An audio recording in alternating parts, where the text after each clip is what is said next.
Shalom, Yasha'Allah. First and foremost, we give all praises, honor, and glory to Yahweh, Bahashem, Yahweh Shai, Bahashem, Rakakwadash, the bottom to our apostles, the others of great millstone, who do well.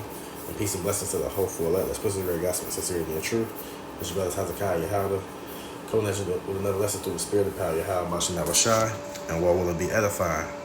Got an article from it's abc.net, and it's posted April 14, 2017, but it says the origin of Easter from pagan festivals and Christianity to bunnies and chocolate eggs.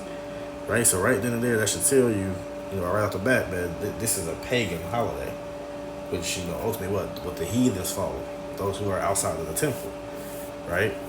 That you follow the ways and the customs and the mannerisms of these other nations and not your own customs, which would be what we consider the Passover, the Pesach.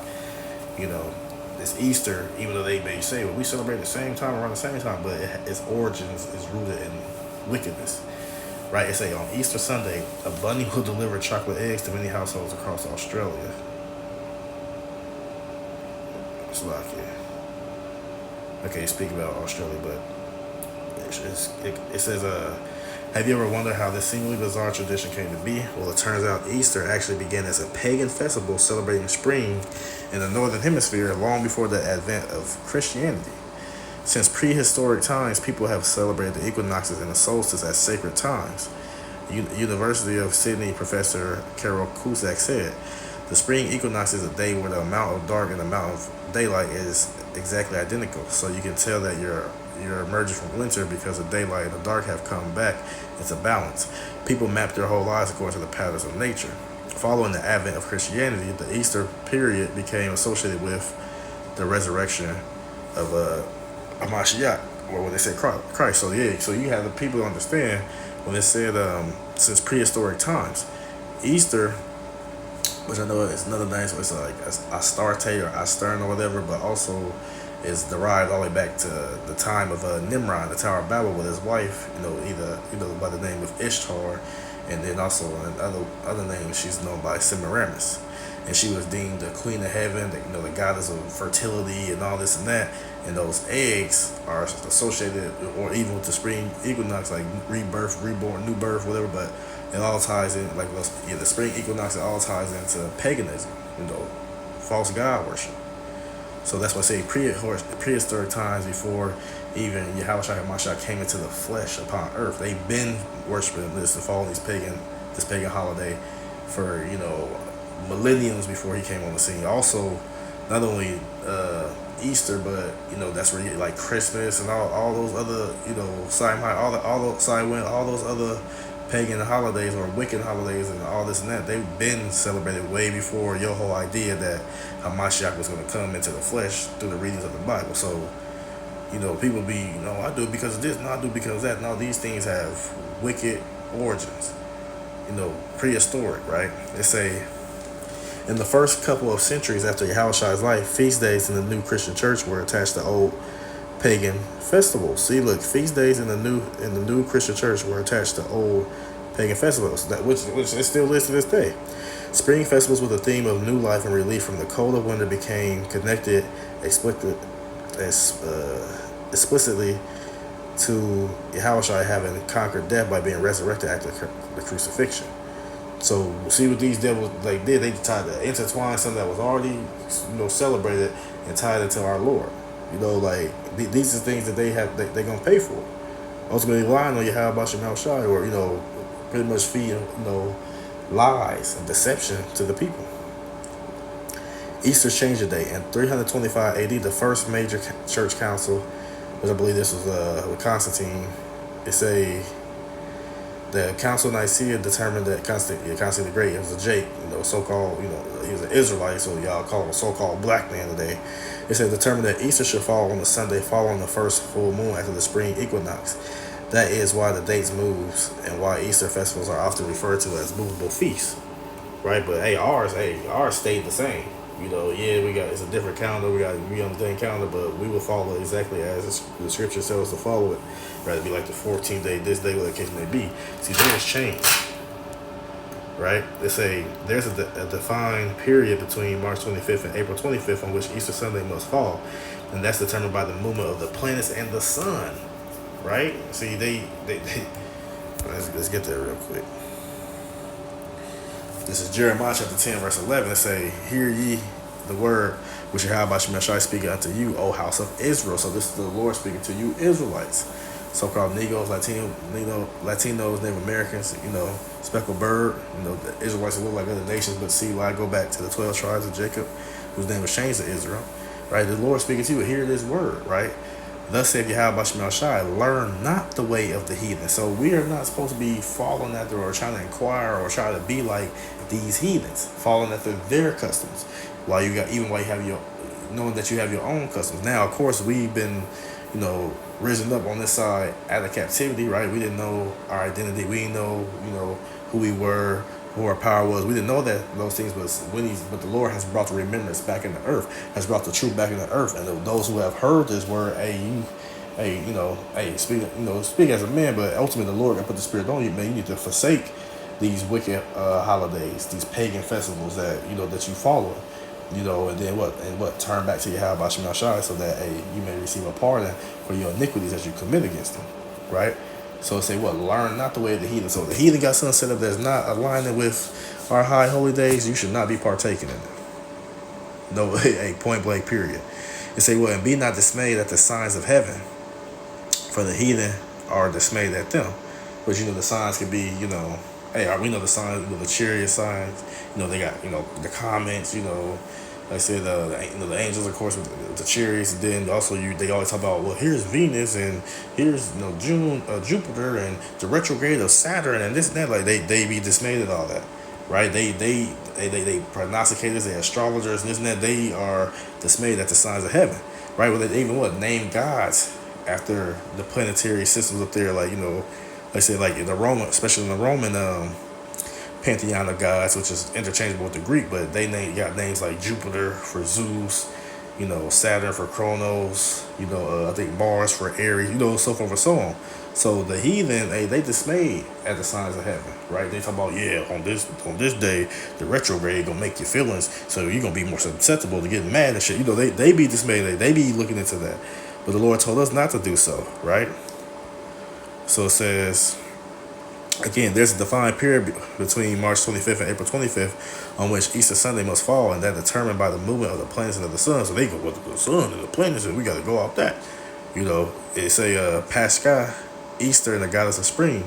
In most countries in Europe, the name for Easter is derived from the Jewish festival of Passover, right? But when you do the Passover, when you read Exodus 12, there's no bunny rabbits and shit. There's no, chocolate egg, there's no Easter egg hunts. There's no, goddess, the Passover was done was, ate the lamb, in haste and the bitter herbs, and we got out of there. Put the blood on the doorpost. Yeah, that's how we did the Passover. We didn't have, hey kids, get your bags in. It's gonna be a 8-foot Easter bunny, and he got chocolate bunny. That's not a part of our customs. That's the ways of these heathen. Like I said, they've been following after Easter. Really, Easter been around before we was given, on this side, the Passover.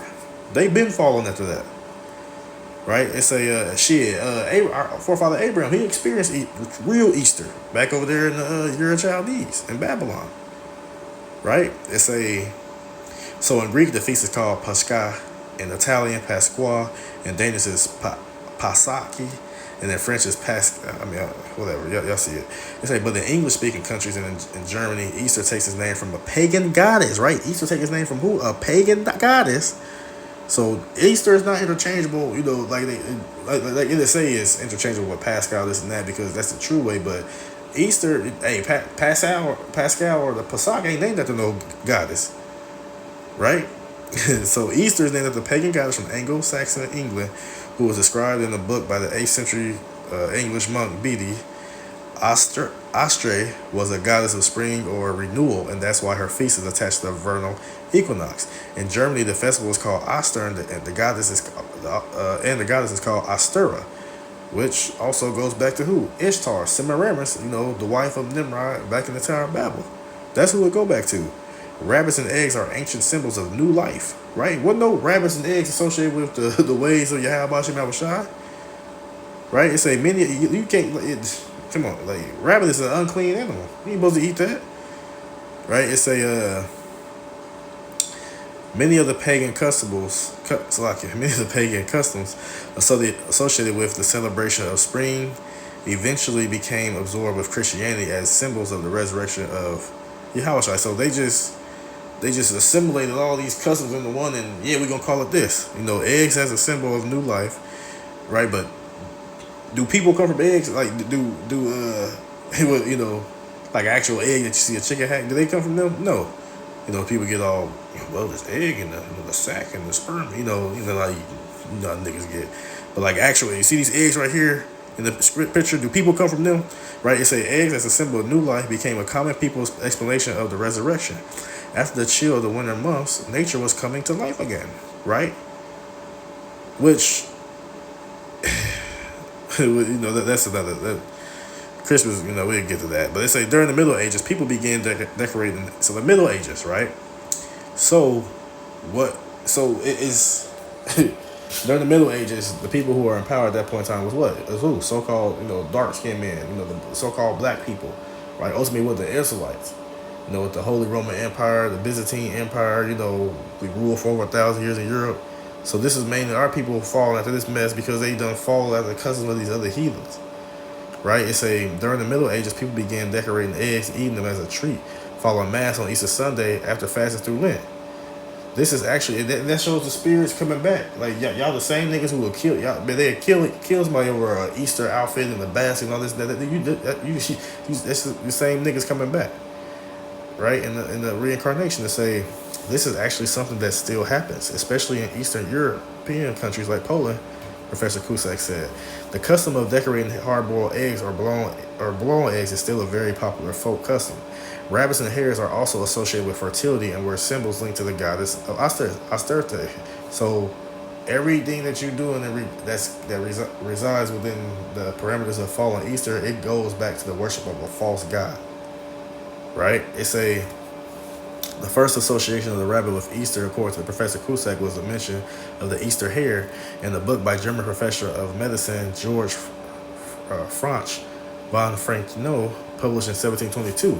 He recalls the folklore that hares will hide the colored eggs that children hunted for, which suggests to us that as early as the 18th century, decorated eggs were hidden in gardens for egg hunts and all this madness. Like Easter egg, like. We just getting but ultimately that's what I want to get at is they tell you that Easter it has pagan origins. It don't have nothing to do with Yahweh Shemashai. What it has to do is what it will lead to you being destroyed by following after a false way, right? So again,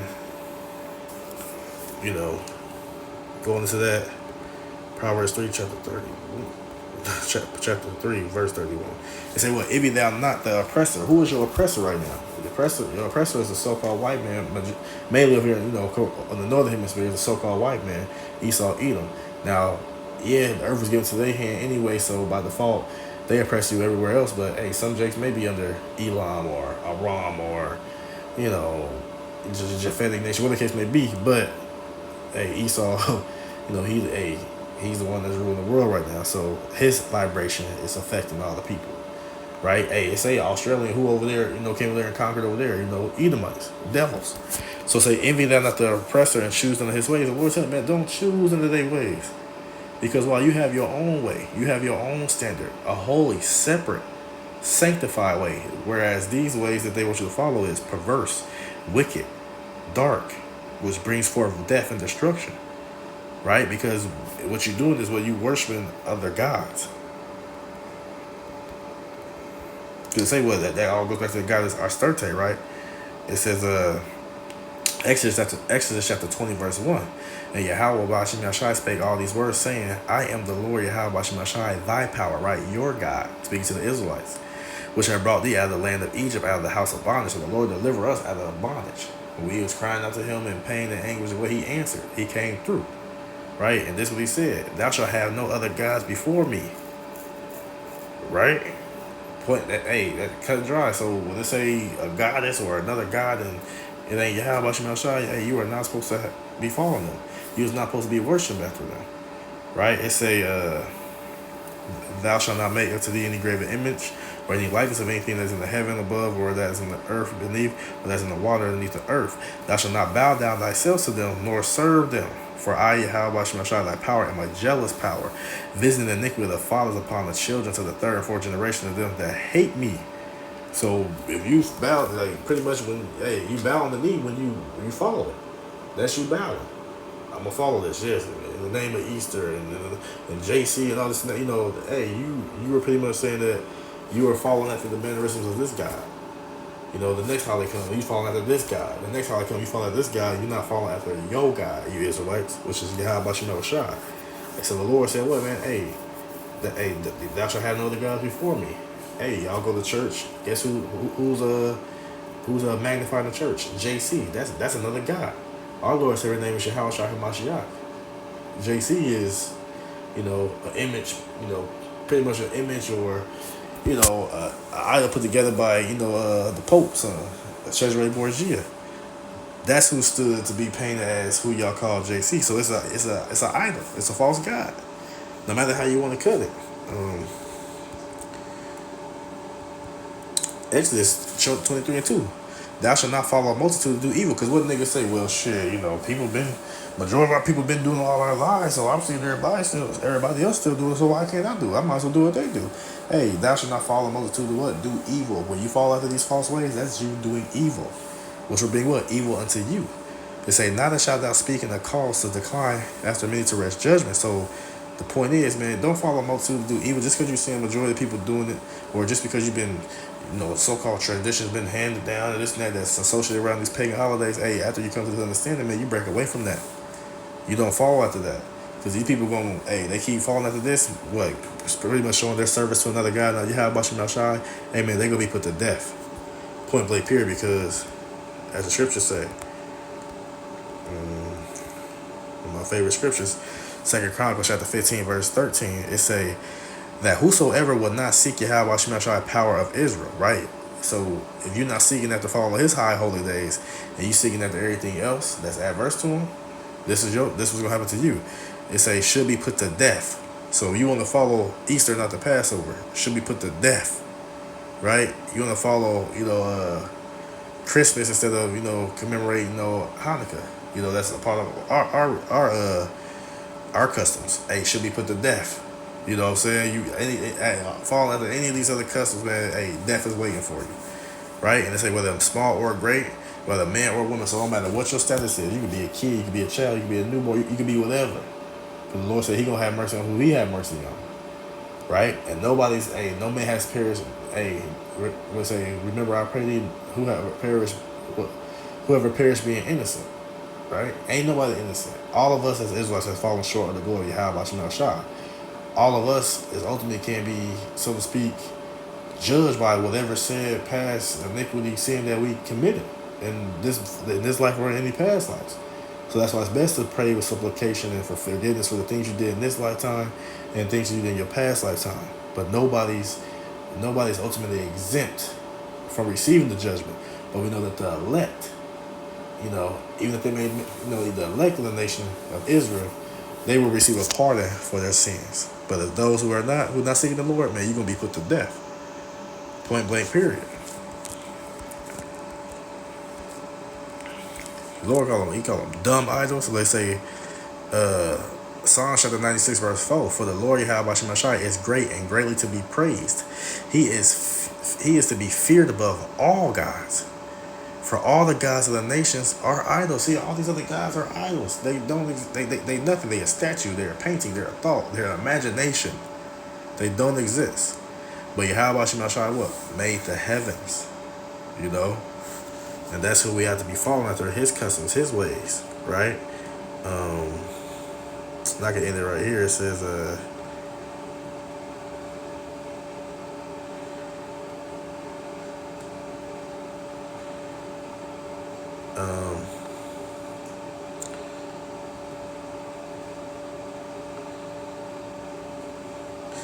I can start by,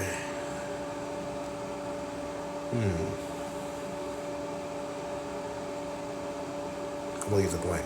All right, I'll just start right here. Wisdom Solomon 12 and 9 to say, for the ungodly and his ungodliness are both alike hateful unto Yahweh Shem Shai. And falling after these ways and these customs, these heathens, hey, that's ungodliness. So you'll be considered ungodly. For that which is made shall be punished together with him that made it, right? Talking about what? That idol, right? Your Easter bunny, your Easter eggs, your baskets, and all that stuff is ultimately idols. It's worshiping to another false god, or you got a painting or a little statue in your room, whatever the case may be, right? They probably make big ass giant rabbits somewhere, whatever the case may be. They say it shall be punished together with him that made it. The Lord will come visit upon the idols of Egypt.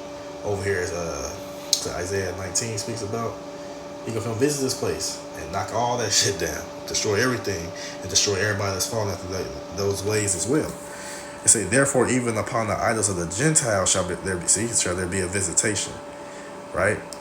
So the things that you made being an Israelite, you know, hey, what you create, that's gonna be a visitation upon it. Then, hey, the things of these idols, these other nations, these Gentiles, they should go, hey, they idols don't exist. They ain't gonna stand against the wrath of Yahweh Shem Shai.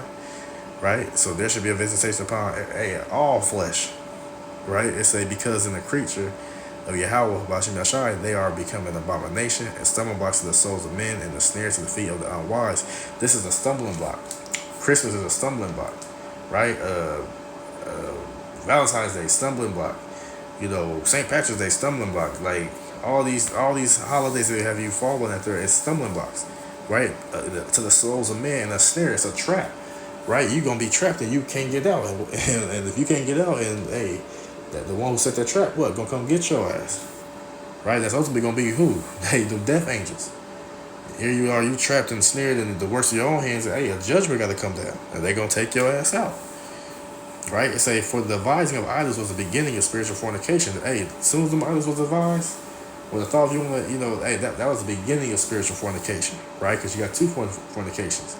Spiritual fornication is what? Going after other guys besides, just sticking solely to our own power. And then, of course, you got the physical fornication where, committing adultery, with another man's wife, so forth and so on. So, it says, and then eventually them, the corruption of life. So, the form of them was brought what? Forth corruption of real life, which eventually ultimately you will wither away through that corruption and be what? And die and be destroyed. So, it's for neither were they from the beginning, neither shall they be forever, right? Because, hey, when the kingdom comes, ain't gonna be no idols nowhere. Hey, in the beginning, when everything was put together with the angels, Yahweh Shai Hamashiach, there wasn't no idols created. Now, of course, when man came on the scene, and that came from that. But hey, everything that was created, said, hey, it was good. So for by the vainglory of men they enter into the world. Vainglory. People just want to be known. They want to be this. I did this. I did that. They want credit. They want this. They just want to look at me. They have that mindset. That vainglory. Glory that don't mean shit. You want glory on this side. Everything is temporary. Everything gonna be what? Melted, set on fire. To hell with glory on this side. If it ain't glory from Yahweh Bashim Shai, from the righteous manner, right? It say, for by the vainglory of men they enter into the world, and therefore shall they come shortly to an end. At the end of the day, all these wicked holidays, all those wicked holidays, right? All these idols, all these doctrines of men and the commandments of men and all this bullshit, hey, that's going to all shortly come to an end. Hey, when Yahweh Shai Hamashiach visits this place with the holy angels, deliver death and destruction who is allotted, render salvation to his elect, and then we make the transition to the kingdom, and any others of an idol or a false god, hey, that vengeance is going to be exacted upon that individual. Trust and believe that. Hey, 1044, 144, Yahweh Shemel Shai. Definitely on that note. So, Lord willing, this lesson was edifying to the sincere brothers and sisters out there listening. We get all praise and honor and glory to Yahweh, Bahashem, Yahweh Shai, Bahashem, Rakah Kodash, the honor to our apostles and elders, a great millstone, who do well, and peace and blessings to the hopeful. Shalom.